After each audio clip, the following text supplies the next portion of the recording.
வணக்கம்ங்க. நாம இன்னைக்கு ராகி மாவை வச்சு ஒரு கால்சியம் சத்து நிறைந்த ஒரு ஸ்நாக்ஸ்ன்னு சொல்லலாம், பிரேக்ஃபாஸ்ட்டுன்னு சொல்லலாம். அதை செய்ய போகிறோம். ஹலோ வீவர்ஸ், வெல்கம் டு காப்பியாஸ் வில்லேஜ் கிச்சன். இப்போ ஒரு வாணலி சூடு பண்ணிக்கோங்க. ஒரு ஸ்பூன் நெய் சேர்த்துட்டா போதும்.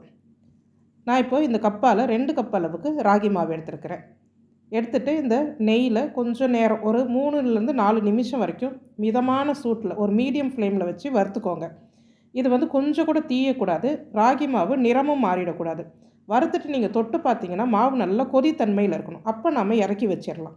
இதுக்கு தேவையான அளவில் உப்பு சேர்த்துருங்க. நான் ஒரு அரை ஸ்பூன் அளவுக்கு உப்பு சேர்த்துட்றேன். சேர்த்து கிளறிட்டு நான் ஒரு 2 கப்பு தண்ணி சுட வச்சுட்டேன். தண்ணி இதுக்கு சூடான தண்ணி தான் சேர்க்கணும், ரொம்ப கொதிக்க வைக்கணும்னு அவசியம் கிடையாது. நல்லா தண்ணி சூடான உடனே கொஞ்சம் கொஞ்சமாக சேருங்க. ஏன்னா ராகி மாவு சூடாக இருக்குது, தண்ணியும் சூடாக இருக்குது, தண்ணி இழுக்கும். ஆனால் நம்ம ஒரே அடியாக ஊற்றிடக்கூடாது. அதனால் கொஞ்சம் கொஞ்சமாக சேர்த்து இந்த மாவை கிளறணும். ஏதாவது ஒரு கரண்டி வச்சுட்டே மிக்ஸ் பண்ணுங்கள். ஏன்னா எல்லாமே சூடாக இருக்குது, கை போட்டுறக்கூடாது. இந்த மாதிரி கொஞ்சம் கொஞ்சமாக சேர்த்து மாவை சரியான பதத்தில் மிக்ஸ் பண்ணணும். அப்போ தான் நாம் செய்ய போகிற இந்த பலகாரத்துக்கு மாவு நல்ல பதமாக இருக்கும். இப்போ பாருங்கள், நானும் கொஞ்சம் கொஞ்சமாக தண்ணீர் சேர்த்து நல்லா கலந்துட்டேன். இப்போ உங்களுக்கு கை பொறுக்கிற சூடு வந்ததுக்கப்புறமா நீங்கள் அதை கையில் மிக்ஸ் பண்ணலாம். பாருங்கள், இந்த அளவுக்கு நல்லா மாவு பக்குவமாக இருக்கணும். மாவு பிசையிறது தாங்க இதில் ரொம்ப முக்கியம். அதனால தான் இவ்வளோ பொறுமையாக நம்ம சொல்லியிருக்கிறோம். இப்போ இதில் கடைசியாக கொஞ்சமாக ஒரு அரை ஸ்பூன் அளவுக்கு நெய் சேர்த்துக்கோங்க. இந்த நெய் சேர்க்கிறது எதுக்குன்னா, இந்த மாவில் விரிசல் வராமல் இருக்கணும் நம்ம அவிக்கும் போது. அதற்காக இப்படி செய்கிறோம். இதே மாவை இப்படியே நாம் இடியாப்பம் பிழியலாம். நெய் இல்லைன்னு சொன்னால் கவலை வேணாங்க. நீங்கள் எண்ணெய் வச்சுருக்கிறீங்களோ, சமையல் எண்ணெய், அந்த எண்ணெயில் அரை ஸ்பூன் சேர்த்துக்கலாம். வறுக்கிறதுக்குமே எண்ணெய் சேர்த்தே வறுத்துக்கலாம். சும்மா வறுக்கிறத காட்டிலும் எண்ணெய் சேர்த்து கண்டிப்பாக வறுக்கணும். இதுக்கு நான் 1 கப் அளவுக்கு வெங்காயம் பொடிசாக நறுக்கி வச்சுருக்கிறேன். 1 கப்பு ஃப்ரெஷ்ஷான பச்சை பட்டாணி எடுத்து வச்சுருக்கிறேன். ஒரு 300 கிராம் அளவுக்கு உருளைக்கிழங்கு அவிச்சு எடுத்து வச்சுருக்கிறேன். இந்த உருளைக்கிழங்கு ரொம்ப குழன்னு அவிச்சிடக்கூடாதுங்க. இந்த மாதிரி அழுத்தி பிசைகிற மாதிரி இருக்கணும். அந்த மாதிரி எடுத்து வச்சுக்கோங்க. எதுலேயுமே நீர் பதம் இருக்கக்கூடாது. ஒரு வாணலி சூடு பண்ணி 2 ஸ்பூன் மட்டும் எண்ணெய் சேருங்க. அதிகமாக எண்ணெய் சேர்க்கக்கூடாது. கொஞ்சமாக சோம்பு சேர்த்துக்கிட்டேன். சேர்த்துட்டு நான் இப்போ எடுத்து வச்சுருக்கிற 1 கப் அளவுக்கு வெங்காயம் எல்லாத்தையுமே நான் சேர்த்துடுறேன். சேர்த்து இதை நல்லா வதக்கிடுங்க. வெங்காயம் பட்டாணி இதெல்லாம் நாம் ரொம்ப வேக வைக்கலாம் போகிறது கிடையாது. அதை ஒரு 10 செகண்ட் வதக்க போகிறோம். இந்த வெங்காயம் கொஞ்சம் நல்லா எண்ணெயில் மிக்ஸ் ஆனதுக்கப்புறமா இந்த பூரணத்துக்கு தேவையான உப்பு எல்லாமே இதில் சேர்த்துடலாம். நான் உருளைக்கிழங்கு உப்பு போட்டு அவிக்கலை, அதனால் இதுலேயே நான் எல்லா உப்புமே சேர்த்துக்கிறேன். வெங்காயத்தில் உப்பு சேர்த்து நல்லா வதக்கிடுங்க. இப்போ இதை நல்லா கலந்து விட்டுருங்க. ஒரு டேபிள் ஸ்பூன் அளவுக்கு இஞ்சி பூண்டு தட்டி வச்சுருக்கிறேன், அதையும் நான் சேர்த்துட்டேன். நீங்கள் இஞ்சி பூண்டு பேஸ்ட் வச்சுருந்தீங்கன்னா அதையும் சேர்த்துக்கோங்க. இந்த 1 கப்பு பட்டாணி எல்லாமே சேர்த்துருங்க. நான் பட்டாணி கொஞ்சம் கூடுதலாக சேர்க்கிறேன், எங்களுக்கு பிடிக்குன்றதுனால.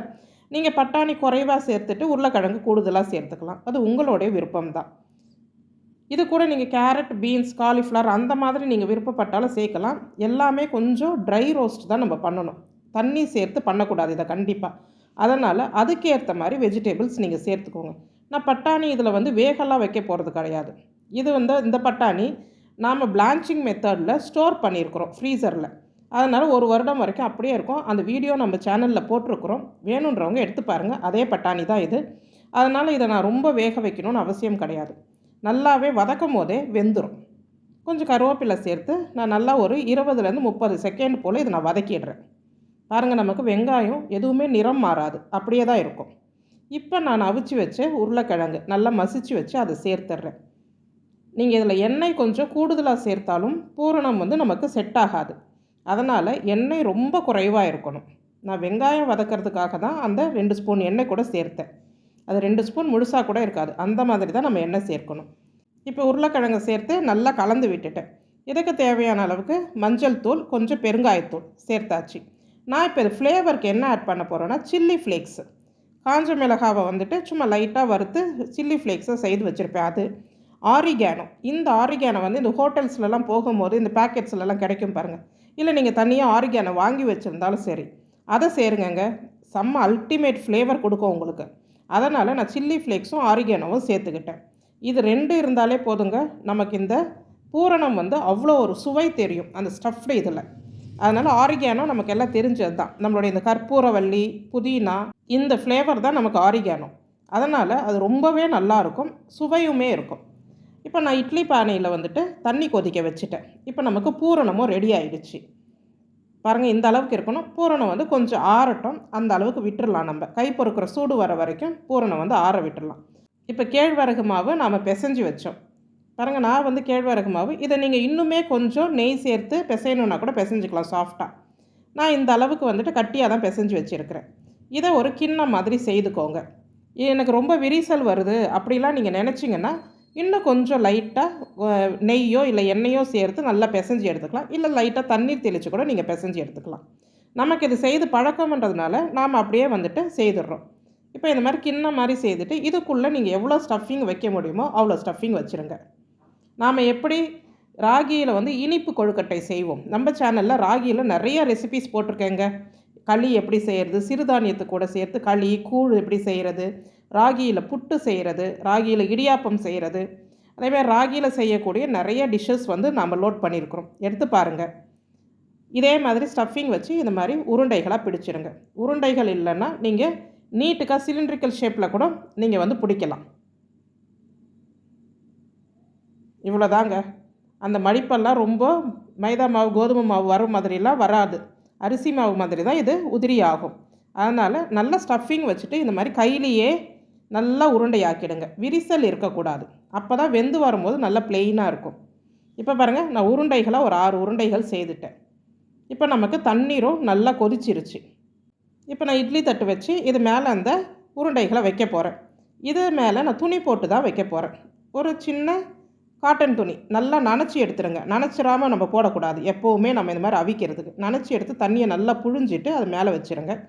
இப்போ இது மாதிரி வச்சு அவிச்சு எடுத்துடலாம். இந்த ராகின்றதுனால கண்டிப்பாக ஒரு 10லேருந்து 12 நிமிஷம் வரைக்கும் ஃபுல் ஃப்ளேமில் வச்சு நல்லா வேக விடணும். இப்போ இதையே வந்து நான் கொஞ்சம் உருண்டைகளாக நீட்டு உருண்டைகளாக ஒரு 4 உருண்டைகள் செய்து அதையுமே சேர்த்து தான் நான் அவிச்சிட்டேன். பாருங்கள், இந்த மாதிரி மிச்சம் இருந்த மாவை நீட்டு உருண்டைகளாக செய்தாச்சு. நம்ம எடுத்த அளவுக்கு மொத்தம் 10 வந்துச்சு. பாருங்கள், 10 நிமிஷம் 12 நிமிஷம் நல்லா வெந்துச்சு. நம்மளோடைய ராகி ஸ்டஃப்டு கொழுக்கட்டை, அதுவும் கார கொழுக்கட்டை ரெடி ஆகிடுச்சுங்க. இதை நீங்கள் ஈவினிங் ஸ்நாக்ஸாக சாப்பிடலாம், இல்லை மார்னிங் பிரேக்ஃபாஸ்ட்டாக சாப்பிட்லாம். கால்சியம் சத்து நிறைந்தது ராகி நமக்கு. ஒரே மாதிரி ராகியில் புட்டு இடியாப்பம் இல்லை இனிப்பு கொழுக்கட்டை வேணான்றவங்க இந்த மாதிரி ஸ்டஃபிங் செய்து சாப்பிடுங்க. நம்ம ஸ்டஃபிங் செய்த முறையுமே ரொம்ப ஹெல்த்தியான முறை தான். இதுக்கு நீங்கள் இந்த சில்லி சாஸ் டொமேட்டோ சாஸ் விருப்பப்படுறவங்க அதை சேர்த்து சாப்பிட்லாம். என் பையனுக்கு இந்த மாதிரி கொடுத்துட்டா சாப்பிடுவான். நாங்கள் வந்து புதினா சட்னி அரைச்சி வச்சுருந்தோம், அதனால் புதினா சட்னி வச்சுட்டு நாங்கள் சாப்பிட்டுக்கிட்டோம்.